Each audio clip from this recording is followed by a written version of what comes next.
Sir எனக்கு ஒன்றே ஒன்று புரியல. எல்லா மாநிலங்களிலும் காவல்துறை இப்படி தான் செயல்படுதா, இல்லை தமிழ்நாட்டில் மட்டும்தான் அப்படி செயல்படுதா? எங்கே முதல்வருக்கு கட்டுப்பாடு இல்லையோ அங்கே காவல்துறை இப்படி உருமாறிவிடும். இதுக்கு தான் ஆஃபீஸர்ஸ் பொலிட்டீஷியன்ஸுன்ற அந்த பிரிவினை இருக்கிறது. முதல்வர் உறுதியாக இருந்தாங்கன்னா ஆட மாட்டாங்க. முதல்வர் பலவீனமாக இருந்தாங்கன்னா இப்படி தான் ஆடுவாங்க. ஒன்றும் இல்லைப்பா, நீ புதுசாக சேர்ந்துருக்கிறப்பா, எல்லா முடிவையும் நிதிஷை கேட்டுன்னா நீ மாறிடுவ தெரியுமா? நம்ம ஆஃபீஸில் இது நடக்குமா நடக்காதா? எதுவாக இருந்தாலும் நிதிஷ்டை கேட்டுங்கன்ட்டு நான் சொல்கிறேன். நீ பிரசாத் ஏதோ ஒன்று சொல்கிறான், எதுவும் இருந்தாலும் நிதிஷ்டை கேட்டுக்கப்பான்னு சொல்லிட்டு நான் ஒன்றை எல்லா பொறுப்பையும் விட்டுனா ஒன்றும் அறியாமல் நீ மாறுவ. அது மனிதனின் இயல்பு. காலப்போக்கில் நம்ம தான் இங்கே எல்லாமே நம்மளே அறியாமே மாறி. எஸ்.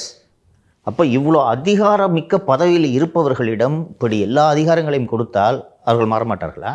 அதுதான் ஆபத்து. அதுக்கு தான் இந்த பேலன்ஸ் வச்சுருக்காங்க.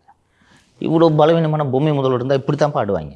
அதிமுகவினரும் அதிமுக தலைமையும் அருண் எப்படிப்பட்ட நபர் என்று இப்போது புரிந்து கொண்டிருப்பார்கள். நம்ம தொடர்ந்து அருணை பற்றி பேசிகிட்டு இருக்கும்போது தான் நம்ம ஆஃபீஸ் நடந்து சரி இங்கே 2 பேருக்கு ஏதோ பஞ்சாயத்து போல இருக்குன்னு நினச்சிருப்பாங்க. எப்படி இப்போ எங்கே போச்சு பற்றியாது? இப்போ தமிழகமே புரிந்து கொண்டிருக்கும். இன்றைக்கி பெருசாக அது ரிப்போர்ட் ஆகலைன்றதுனால தான் இதை டீட்டெயிலாக பேசணுன்றதுக்காக நான் சொன்னேன்.